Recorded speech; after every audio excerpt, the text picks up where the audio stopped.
extreme programming, that is XP process.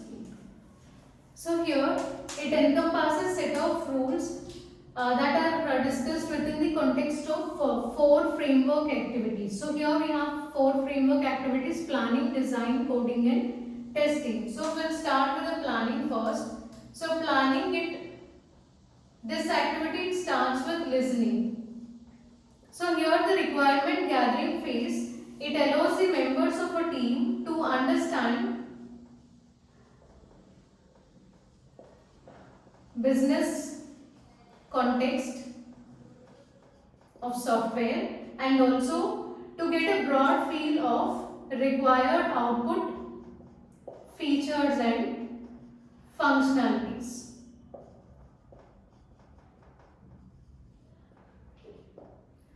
And after this, so here the listening part was done, right? So listening leads to set of stories. So here listening, it leads to set of stories.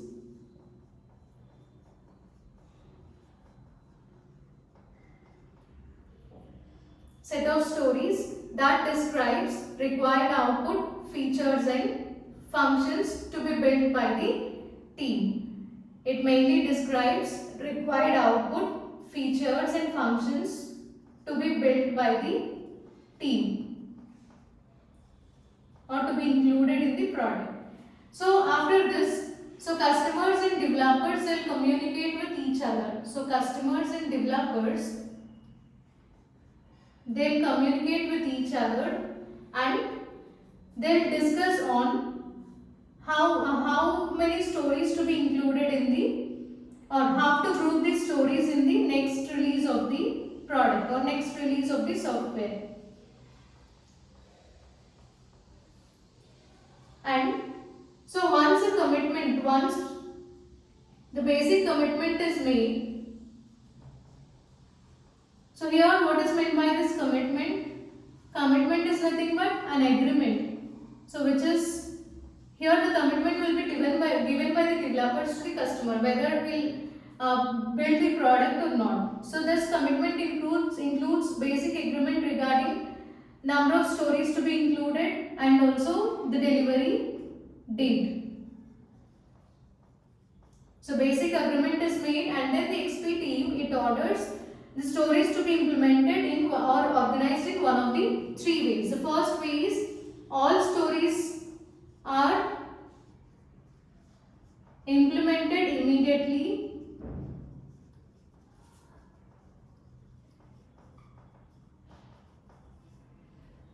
or else stories with highest value or highest priority values, highest priority stories, they will be implemented first. And the third possibility is riskiest stories, stories with lot of risk. Those stories will be implemented first. So these stories can be implemented in one of the 3 ways. So this is about the planning phase. So first planning starts with listening. Here the requirement gathering, it allows the team members to understand the business context of software and to get a broad feel of required outputs, features and functionality. So from listening we'll get set of stories. Stories are nothing but the requirements or the information which is given by the customer. So here these set of stories, they describe the output, features and functionality to be built. And then the customers and developers will communicate with each other regarding how to group these stories into next release. So once a basic commitment is made, that is the agreement on how many stories to be included and delivery date, then stories can be implemented in one of the 3 ways. So that is the planning phase. And the second one is, so what is the second phase? It is design.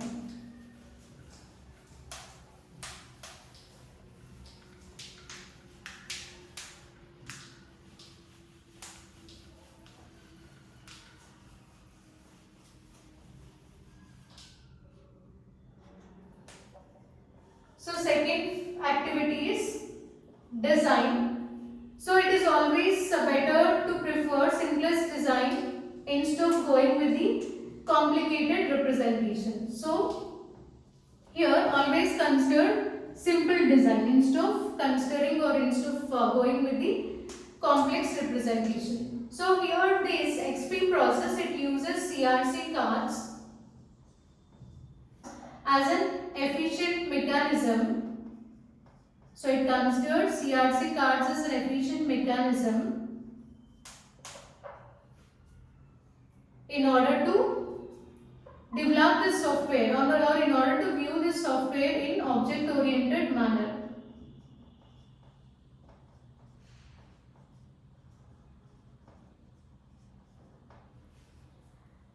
XP process, it uses CRC cards as an effective or efficient mechanism for thinking of software in an object oriented manner. And these CRC cards are the work products which are produced at the end of this activity or during this activity. CRC cards are the outputs, are the work products which are produced during this activity, design activity. And coming to the third phase, what is the third phase? It is coding. Third one is coding.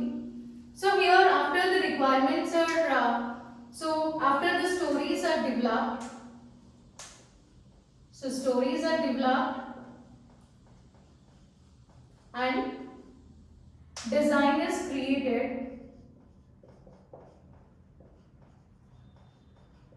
So after doing this, the team members, they won't move to the code part. So they does not implement the code directly, but they'll generate series of unit tests. They'll generate series of unit tests which decide how many stories to be included in the current release. So based on this, they'll decide number of stories to be included in the current release. So then, once the unit tests are implemented, so once the unit tests are done,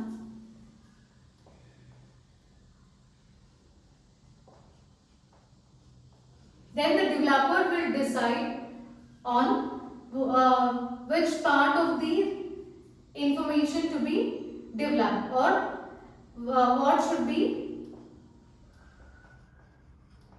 implemented.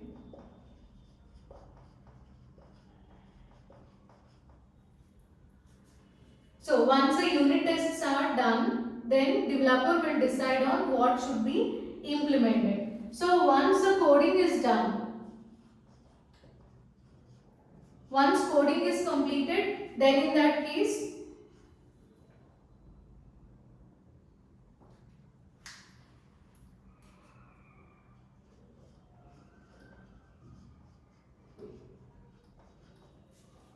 then unit testing is applied. Again, so here we implemented the code, right? So unit testing is implemented on that code. So after the coding is done, in order to produce simultaneous or in order to produce feedback, continuous feedback to developer, or we can say instantaneous feedback to developer.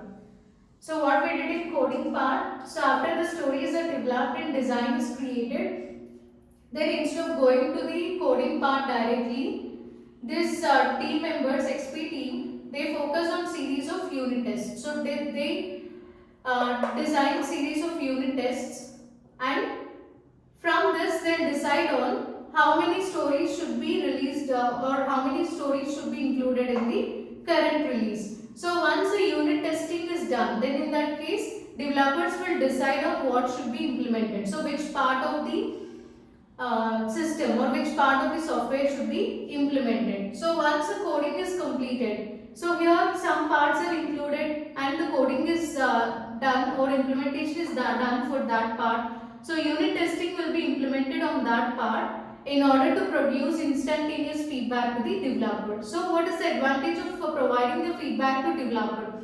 So based on the feedback, developer will add necessary changes to the system or necessary changes to that software, and again he'll produce the improved product. So this is about the coding part. And what is the last phase? So here you can see in coding, so pair programming can be used and continuous integration will be done. So and the last one is testing. So here the unit tests that are created, they should be implemented using a framework. So unit tests that are created, they should be implemented using a framework that enables them to be automated. That enables the use cases to be automated, or unit tests to be automated. So here, so regression testing is required.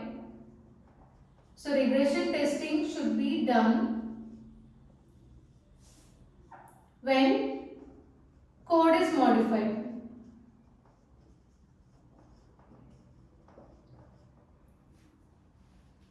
So whenever we make any changes in the code, then in that case you need to perform regression testing. So as individual unit tests are organized into universal test suites. So here individual unit tests,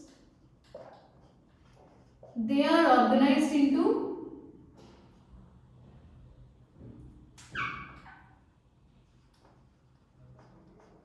unit test suite or integrated test suite.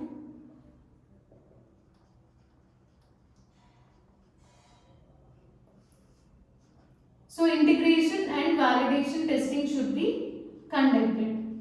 Integration and validation testing should be conducted.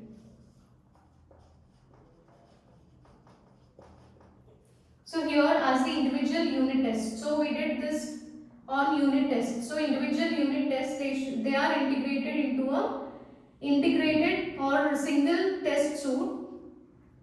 So because of this, we need to perform integration and validation testing. They are organized into universal test suites, or they are integrated into universal test suites. And the fourth point is, so here the acceptance tests are specified. Acceptance tests are specified by customer and then focus on system features and functions which are visible and reviewable by by customer. So here after performing integration and validation testing, acceptance tests are specified by the customer, and here they focus on special features and functions. Here the special features and functions, they should be visible and they should be reviewable by the customer. So this is about testing activity in XP process. So these are the four different activities. So here in testing you can see acceptance testing is performed, and individual unit test cases, they are integrated or they are organized into universal test suite. So if everything is fine, then you can perform release after this test case.